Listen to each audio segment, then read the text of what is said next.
alaykum hurmatli ilm ahli. Bugun 2025-yil 11-oktyabr. Kattaqo'rg'on suv ombori atrofida turibmiz.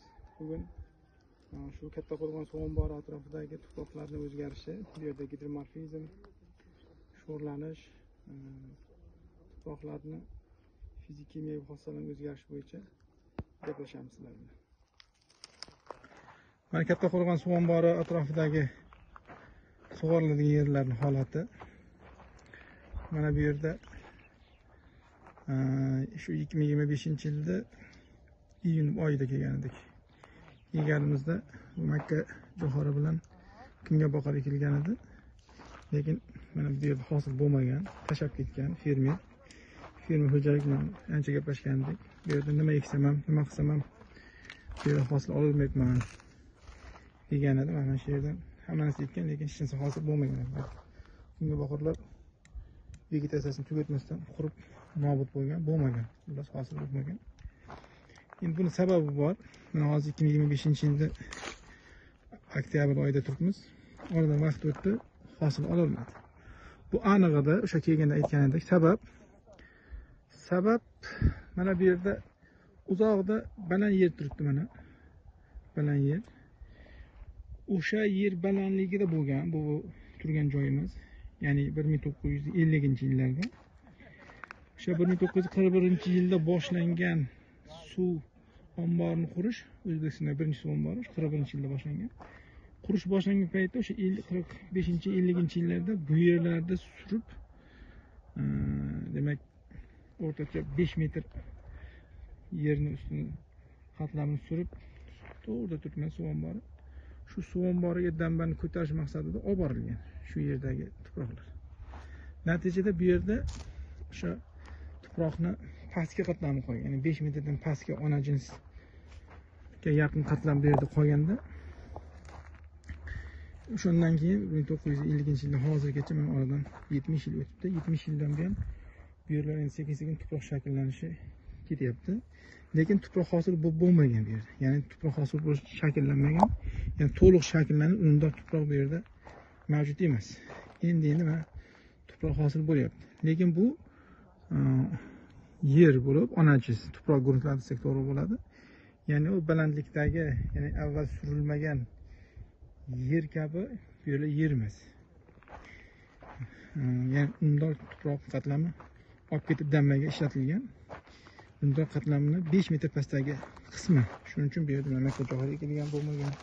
Bu yerda sho'rlanish bor, oziq elementlar kam, fizik xossalari ham, biologik xossalari ham. Mana bu yerda yovvoyi o'simlar o'sib, madaniy ekinlar bu yerda bo'lishi demak qiyin bo'lyapti. Shuning uchun bunday yerlarda hozircha sug'oriladigan yerlar sifatida foydalanib bo'lmaydi. Sababi tuproq hosil bo'lishidagi vaqt omili kerak. Ya'ni kamida bir 500 yil yoki bir 1000 yil atrofida vaqt o'tgandan keyin bu yerda undor tuproq hosil bo'lishi mumkin. Ungacha mana bunday sug'orilgan yerlar sifatida agar foydalansa, qilingan mehnat zoye ketadi. Shuning uchun bu yerga shu oddiy tuproqlarda o'suvchi o'simliklar ekish kerak. Yoki deylik, boshqa chorvachilikda, fermer xo'jaligi boshqa yo'nalishlarda vaqtincha foydalanib turish kerak. Agar bu yerga paxta ekaman desa, bu yerga makka jo'xori ekaman desa, yoki bu yerga boshqa qishloq xo'jaligi ekaman desa, yuqori hosil olib bo'lmaydi. Sababini yuqorida aytdik. Chunki fermerga biz tavsiya berdik. Bu yerda demak yuqorida aytgan usullardan foydalanish mumkin yoki issiqxonalar qilib, issiqxonaga boshqa joydan tuproq olib kelib foydalanib egib tursa bo'ladi. Mana bugun Kattaqo'rg'on suv ombori atrofidagi tuproq holatini o'zgarishini o'rganamiz. Mana bu ko'rib turgan yerlarimiz sug'oriladigan yerlar. Tipik bo'z tuproqlar. Hozir endi bo'z o'tloq tuproqlar aylangan. Yillar davomida shu Kattaqo'rg'on suv omborini ta'siri natijasida bo'z tuproqlarimiz o'tloqlashgan, ya'ni doimiy yer osti suvlari ta'sirida o'tib qolib ketgan. Mana bu yerda demak suvi baland joylashgan va ko'rinib turgan uzoqdagi u holatlar haligi mana shu rasmda ko'rib turganimiz Kattaqo'rg'on suv ombori. Bu O'zbekistondagi birinchi suv ombori. Yer tagi, ya'ni suvni osti betonlanmagan, grunt hisoblanadi. Shuning uchun suv omborining suvni filtratsiyasi yuqori. Ya'ni yer ostidan yo'qotilishi yuqori hisoblanadi. Mana bu yerda bu yerlardan foydalanish maqsadida zovur ham qazilgan. Mana sizov suvlari ancha bu yerda demak qochganligini ko'rish mumkin. Ya'ni sizov suvi sathini tushirish uchun u qazilgan. Buyog'i kollektorga ulangan. Demak bu yerda tuproq hosil bo'lishi ko'p tuproqlar bo'lgan. O'rtacha suv omboridan 3,5 kilometr atrofigacha yer osti suvlari 1 metrgacha bo'lgan qatlamda joylashgan. Ya'ni 1 metrgacha bo'lgan qatlamda 80-75 santimetrdan bu yerdan sizov suvlar chiqadi. Endi doimiy sizov suvlarini ko'tarilib turishi natijasida bu yerda gidromorfizm shakllangan va tuproqda temir, manganiz elementlari miqdori ko'paygan. Sho'rlanish ham ortib ketgan. Mana rasmda ko'rib turibmiz. Demak, tuzlar harakatlangan. Demak, bu yerda tuzlar to'plangan, sho'rlanish, bu yerda sho'r to'planish ketadi. Endi bu yerda tabiiy holda juda ko'p zich holda qamishlar ko'p o'sadi. Qamishlar ko'rishingiz mumkin. Demak, qamishlar shu namlik katta bo'lgan, yuqori bo'lgan, doimiy saqlanadigan joylarda o'sadi. Endi odamlar bu yerlarda tuproqlar unumdorligi tushib ketgandan keyin organik o't qo'llashgan, go'nglar qo'llashgan. Lekin sizov suvi balandda joylashganligi uchun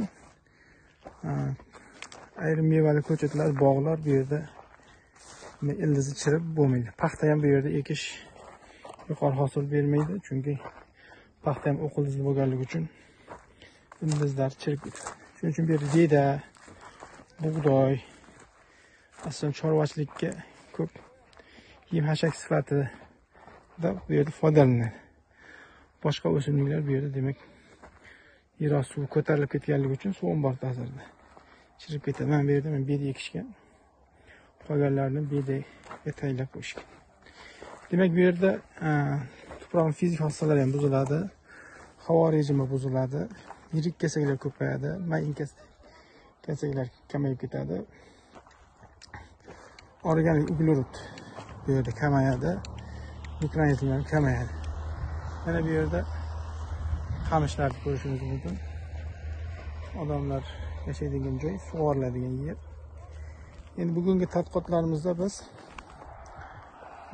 yangi uskunalar olganmiz. Yangi uskuna asosida yer osti suvlarini joylashish qatlamlarini, joylashish chuqurligini o'rganamiz. Hozir mana biz ilmiy jamoamiz o'sha yer osti suvlar sathini joylashishini aniqlovchi apparatda aniqlashyapti. Demak, har bitta nuqtaga to'xtab, 6 ta joyga bu uskunamizni namlikda suvni aniqlaydigan datchigini qo'yib, yer osti suvlarining qayerda joylashganligini, qancha metrda joylashganligini ko'rib chiqamiz. Hozircha mana ikkinchi nuqtaga keldik. Natijalarni demak keyin e'lon qilib boramiz. Endi bu yerda 38,000 gektar yer bor. Suv omborini atrofida sug'oriladi yer 38,000. Uni shimoliy tomonda joylashgan. Shimoliy tomonda joylashgan. Janubiy, g'arbiy, sharqiy tomonlarda esa lal yerlar dengiz sathidan ancha balandda joylashgan. Shuning uchun bu yerda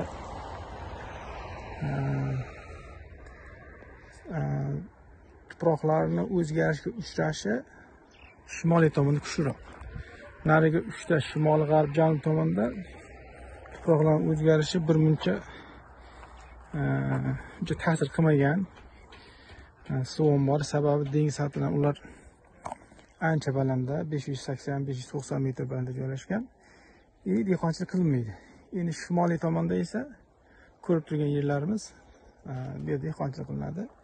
510-490 metr atrofida dengiz sathidan joylashgan va suv omboriga chiqish va kirish kanali ham aynan shu shimoliy tomonda joylashgan va shimoliy tomonning hammasi, ya'ni 38 ming gektar yerda hudud sug'oriladigan yer hisoblanadi. Mana hozir o'lchyapmiz yer osti suvlarining sathini. Mana bu yerda sho'rlanish yerdan tuzlar chiqib. Hammasi yer ostidan ko'tarilish natijasida. Va navbatdagi nuqtamizda aniqlayapmiz. Qoqib. Bo'ladi mana shu damoqimiz. Hop. Uchinchisi bu. Bu to'rtinchisini uryapmiz. Ikkinchi namuna nuqtamizda to'rtinchisi. Ha, bu yerda qazilibdi. Ozgina, lekin qazilibdi, yer osti suvi ozgina tushadi. Iyunda kelganimizda kulyapti. 75-80 dan chiqayotdi suv. Bu yerda endi ozgina qazilgandan suv tushadi. Mana bu yerga bahorda ariq olib ekilgan, lekin yer ekilgan ekan, uncha yaxshi bo'lmagan. Shu suv doimiy ta'siri buning sababchi bo'lgan.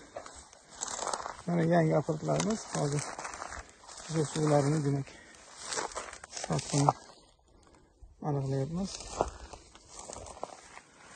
Natijalarni hammasi o'nlashtirib, o'rtachasini chiqarib e'lon qilamiz.